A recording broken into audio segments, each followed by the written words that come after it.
Quad, don't you wake up your neighbors like that again, because the next time you come home from work, it's gonna be a pink slip taped to the front of your door.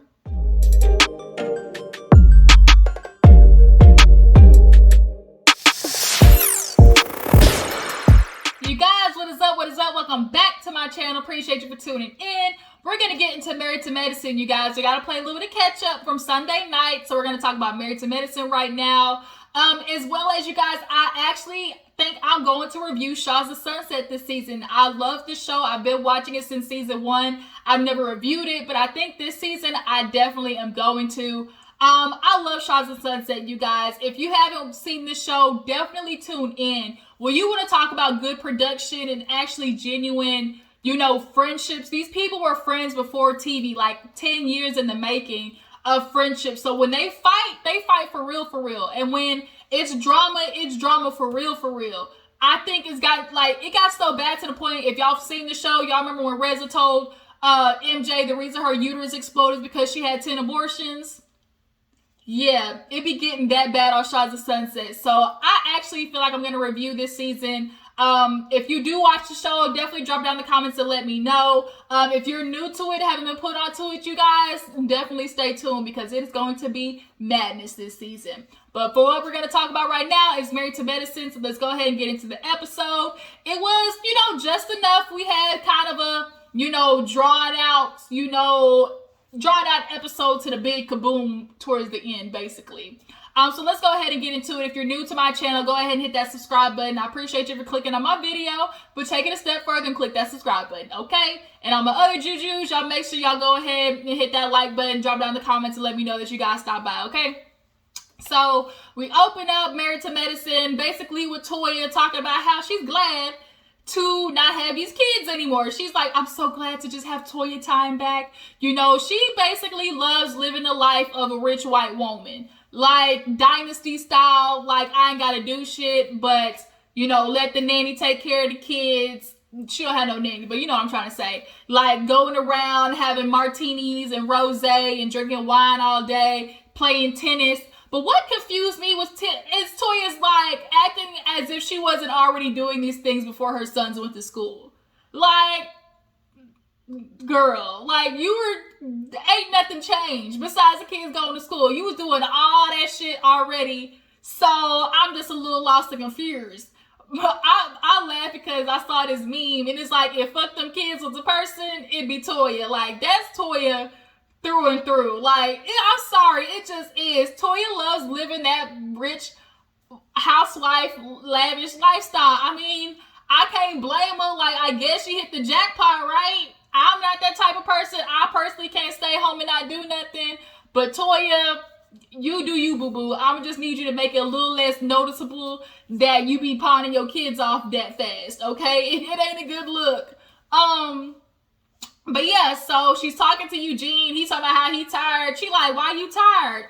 Bitch, because I'm a surgeon in the middle of a pandemic. Like, a panorama. Like, I'm literally trying to save people's lives and they're dying on my watch. Like, that's why he's tired. And he's also tired because he's coming home and cooking for your ass when you clearly ain't been doing nothing all day. Like, let me stop just making jabs at Toya. It's just something about her that just gets under my skin. I think it's the way she talks at people. She doesn't talk to people. She talks at them. And we'll see Anila actually talk about that with Lisa later on in the episode. But nonetheless, Toya's happy that she ain't got these kids anymore. So moving on, we saw a scene where, speaking of kids, Simone is talking to Miles, y'all. It's time for Miles to go from kid to boy to grown man. But the problem is that boy to grown man, stretch is a little difficult for him right now. We see Michael. We have no concerns about Michael, honestly. Michael is going to go off and do great things. But Miles, it's very clear that he does not know what he wants to do with his life. It's very clear that he has no plan. And where I have a problem is, Cecil, you are facilitating that. Because all you keep trying to go back to is, oh, when I was 23, I was staying with my mom, in the garage or whatever, the basement top. Yeah, because you didn't have anybody push you out. You stayed in the basement because you was probably a mama's boy. and they don't want you going nowhere. But the reason you left is like Simone said, because of Simone. Like you left for that reason, because it ain't cute bringing your woman back to your mama's crib and trying to fuck on the low. Like, that's not cute. So Miles, here you are at home spending $200 on 3 gym appointments. Are you kidding me? Are you kidding me? So Simone's like, we need to start talking about bills. Like, okay, it's time for you to pick up your phone bill. You got a job, and he said he saved up about $3,000, which is good. But he was like, yeah, when I move out, y'all gonna help me. She said, who's gonna help you? Like, no, sir, you're gonna help yourself. Like, Miles has it good. But what's really bothering is, like I said, Cecil is not facilitating him growing up. Low-key, we see Cecil in comparison. Cecil definitely has that, like, that lazy factor. I don't know how to play it. Not necessarily lazy, but he doesn't have that initiative. Like, he has to be told and pushed to do something. Miles lacks initiative. He lacks the wherewithal and just that, like, the motivation to go out there and get it without anybody pushing him. And at this point, it's very obvious that he's going to have to get pushed out the nest. Some birds jump on their own. He going to have to get a good old push out. Like, not even a push, a goddamn drop kick to the back so he get his ass out the house. Because the fact he's like, I want to stay till I'm 35. No, sir. No, sir. No, sir. We ain't, y'all, women be raising these grown-ass boys out here. I'm so upset when Simone was like, I wanted the kids to have a summer job. But here it is, Cecil once again talking about, they don't need to work. Cecil, you got a problem on your hands. And why is Simone sitting down budgeting with Miles? Why is your ass not doing it? Like, that's a conversation for another day. I'm starting to realize we don't have men out here. We have grown-ass boys, period. And the women are suffering emotionally, mentally, dealing with trying to help raise a boy into a man. That's what it is. Yeah, Miles, please don't turn out to be sorry. You've been blessed. You've been spoiled. You have been having all of the lavishes of life. But it's time for you to grow up, my nigga. Like, it's time for you to get out there and get it out the mud on your own. And Simone, in a year, like I said, they gave him a gap year. But I am a little concerned about Miles. I kind of think that he, it's very obvious that he doesn't make the best decisions. To him, 1 + 1 does not equal 2. So there's a little bit of concern there. But let's go ahead and move on. Let's talk about another nigga that is getting on my nerves, Scott. So Contessa has this facility up and running. She has Scott come by and help her do some platelets in her scalp so she can get her edges back. And in the midst of getting that done, she's talking to Scott about, these issues with her and kind of feeling overwhelmed and not knowing how to put everything in place and, handle things. And on top of that, fix the marriage. And literally, Scott is nowhere. He's like, it's like earth to sky. Did you just hear me? And he's very much avoiding the fact that y'all are in a non-conducive marriage. And the fact that you're okay with this, Scott, you can tell Contessa is doing more of the heavy lifting of trying to fix things. But Scott is at this point where he's comfortable almost. Like, I get, like, in marriages, like, there's this phase where things get bad. And if it gets bad to a certain point for so long, you get used to it almost. Like, it's what it is. And that's where they're kind of at in this marriage. Like, it is what it is. Like, I don't talk to you. You don't talk to me. You go to work. I go to work. We see each other at the end of the day. And we might fuck, if, we both horny. But other than that, like, there's no romance. There's no rekindling. There's no talking about our feelings. And Contessa wants to go to therapy. She said for Simone and Cecil, they said therapy saved them. And we saw how bad it got between Simone and Cecil, y'all. That shit was bad. And look at them now. Like, the fact that Simone and Cecil bounced back, like, Contessa and Scott absolutely have the opportunity to bounce back. But Scott, as usual, men, black men in particular, we don't talk about our feelings. We're just not programmed that way. I don't want to go to therapy and be like, you do this, you do that, and then I do this, and then you do that, and then I do that. Like, the only reason you don't want to go to therapy, most men don't want to go to therapy, is to hear that they're wrong. Or the minute that the therapist sides with the wife, it's, you pick the therapist that's biased. How about listen to the therapist and they're coming in objectively, and if they see that the wife might have said something right, why can't you just take that? Why is it all of a sudden you pick the therapist that's biased? That shit happened with Heavenly Damon. Y'all saw, you know, he just kept agreeing with what she was saying. Fuck out of here. So Scott, what else is Contessa supposed to do? Because like she said, I don't have the tools. You're not telling me if I'm doing something wrong. How the fuck am I supposed to fix something I don't know about? So the fact that Scott is content and then gets an attitude in the confessional talking about, I'm so sick of this shit. Like, I'm concerned. And I really see them going downhill fast. Quick, fast, and in a hurry. So from that, we see Anila going over to Lisa, her little boutique and shop or whatever. Basically, they worked out a business deal for Anila to blog her clothes. Lisa Nicole is hit or miss. She has some things that are cute just by good fabric choice, but overall, her taste level is a little, one of them. But they sit down and Anila tells Lisa that she is annoyed with Toya. She kind of feels like Toya doesn't respect her in a sense. And the reason Anila was brought on basically was for Toya to have a backup. She needed somebody who was always going to be her support system, back her up when it came to the ladies. And I didn't like how Toya was speaking to Anila in the beginning. Like, Anila, shut up. Don't talk to her. Like, why are you talking back to her? It's like, ma'am, I'm a grown-ass woman. Like, I can say something back. Anila, ignore her. You don't need to speak to her. And it's like, bitch, can I talk? So I think Anila's getting annoyed with it, as well as the fact that Toya went around saying that she ain't paid a makeup artist. Like, that bothered her too. So in the midst of them talking, Lisa did tell her, like, you are going to have to put your foot down with Toya. Toya is one of those people, like, you really got to just, like, sit down with her and be like, look, bitch, bring it down a couple of notches. And I don't like how Toya talks at people. That shit irks my nerves, too. But they get a call, and it's Quad. And Quad is inviting Anila to the house party. And Quad doesn't know Lisa's sitting right there. So Anila's like, oh, my God, thank you. She's like, I'm here with Lisa. And Lisa's like, hey, Quad. And she's like, am I invited? And when I tell you, all we heard was crickets. It was like Quad had to think about that shit. And in the midst of them, you know, the quietness, of course, production being messy, ran back the clips. They just said, run the clip. And we saw them throwing drinks at each other. We saw them fighting. We saw Quad talking about Lisa's husband. Like, the shit was bad.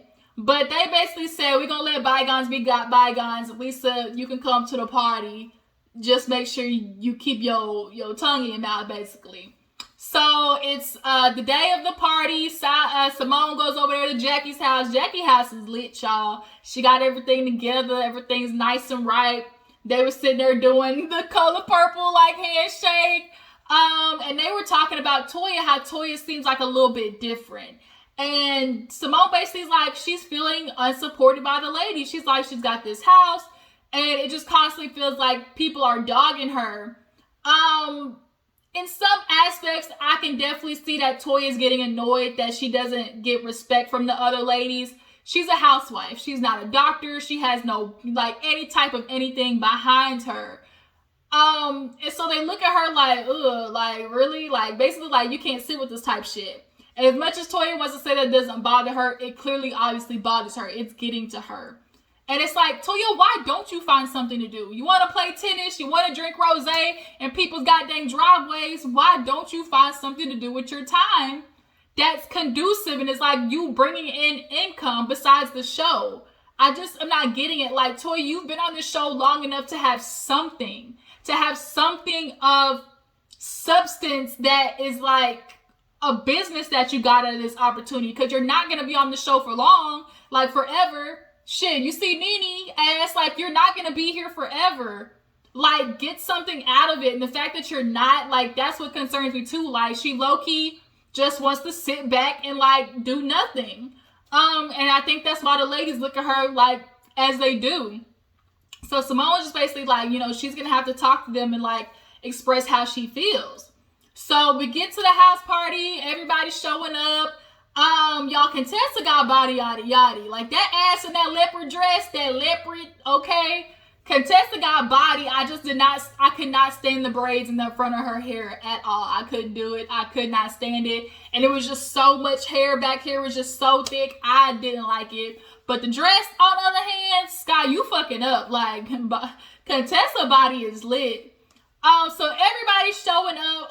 Heavily called Anita, and the rest said, I need a drink. So as they're talking, Toya shows up with Carrie. Toya, what you gonna have to do is stop inviting people and not telling the host. God dang it. I get you feel like, oh, I get to invite her because what they gonna do about it is for the show. Like, but it's like, damn, bitch, you invite people to trips and you not saying nothing. At least give a bitch a heads up. So, as Quad is talking, Toya and Carrie walk in, and Toya walked in and completely just breezed past Quad and Anila as well. She said hi to Contessa before Anila. And so Quad's like, okay, well, welcome. And you got your Patron. And hey, Carrie, didn't know you was coming. And Carrie was just kind of like sitting there. Oh, I was looking at my driveway. I thought somebody was walking up. And so she's like, well, even though I didn't invite you, hey, I guess you here. And so Carrie's like, you know, Quad, we didn't get a chance to really get to know each other. And I just really think we could just build a bridge and just hopefully, let things be bygones be bygones. How do you feel about that? And of course, Quad was like, we'll let it go. We didn't get to know each other. I agree with that. Like, let's keep it cute. She's like, I love your house, by the way. I definitely had one that's an investment property. Mine just doesn't have an elevator. So Quad said, yeah, that's a $30,000 difference. Everybody was like, and she definitely had to do like a little poke and twist. So they do a cute little Quad food. Looks impeccable, okay? Looks like I definitely would have been chowing down. But they did a little dance competition. They basically had what's that thing? They definitely had AARP help I can't get up. They had AARP versus what we gonna do about it? Like, what we gonna do? Like, that's when, because Carrie got no ass, Lisa got no ass, Anila got no ass, Contessa had all the ass for the rest of them, but Team A, Jackie and Simone ended up winning. It was a cute little fun time. It was really good seeing them. Heavenly, don't know what the fuck he was doing. It was just nice seeing them like have a good laughter moment. So they actually end up making their way upstairs, and Simone and Toya take the elevator. And Simone's like, you have to say something, like, you have to address it before we go. And Toya's like, I got my Patron, I ain't doing shit. So they make it out to the balcony, and Toya's talking to Simone and Jackie, and they're like, Toya, like, what's going on with you? Like, you just kind of seem different. Like, can you explain? And Toya's like, I'm not going to talk about it right now. So everybody comes out there, and Contessa, like, what, Toya, I'm really glad that you came. And the fact that they made up somehow, like, I guess, they're good. But Quad is like, yeah, I wanted to invite you, because you haven't been to my house before. And, even though, Carrie, I didn't invite you, like, I'm glad you're here as well. We were able to make up. And so the minute Toya was getting ready to say something, it looked like Toya was going to say something of substance, but Heavenly, being who she is, but Toya was talking about everybody's house, including yours, Quad. She said, yours ain't shit. You want to get the receipts? And it literally just messed up the whole mood. You could tell everybody was like, damn, Heavenly, like, for real? So now Toya's like, shut your ass up. You ain't involved. Why the fuck you talking? Now we got Quad and Toya like just going off because Quad's like, what'd you call my house, a bullshit ass apartment? A bullshit ass apartment? That's what you did, Toya? What is it? And so Toya admits that, she was drunk on, live with Cecil, basically just talking shit. She like, I hadn't even seen Quad's place at that moment. Like, I was just bullshitting, obviously, because she heard what Quad was saying about her place. So now these two are yelling at each other. Heavenly now want to walk over to Jackie like, I ain't in it, Jackie. This ain't even got nothing to do with me. Bitch, are you kidding me? What do you mean it's ain't got nothing to do with you? So now Quad and Toya yell in the hallway. And Toya talking about all these goddamn stairs. It is an apartment. And Quad talking about, oh, you fake as fuck. You fake as hell. Mannequin ass bitch. Go stand on the corner and pose because you a mannequin. So then they get back on the balcony. Lisa's like, all Toya had to do was apologize, which she could have. Like, this honestly could have been a simple conversation between Toya and Quad. But I do appreciate the fact that Simone was looking at Quad like, girl, you be dishing it and you can't take it. And that happens a lot with Quad. Quad definitely is extra as fuck. She's dramatic as hell. The smallest thing happens, she turns a molehill into a mountain. Like, she does that a lot. And so Simone basically said, you're going to have a conversation with Toya, both of you guys on your side, and be able to move forward from it. So Toya's downstairs, and she's like kind of emotional. She's like, I just feel like these ladies keep using me as a punching bag. Like, I'm sick of it. Like, I don't have women who support me. Contessa was down there talking to her, as well as Simone. And I think Toya is realizing, like, she just necessarily isn't going to fit in with these ladies because of who she is. But Toya, you also have done your part as well. Like, you be talking mad shit. You be going off on the ladies. You be talking at people loud as hell. Like, you not innocent in this shit either. This is both sides needing to take accountability.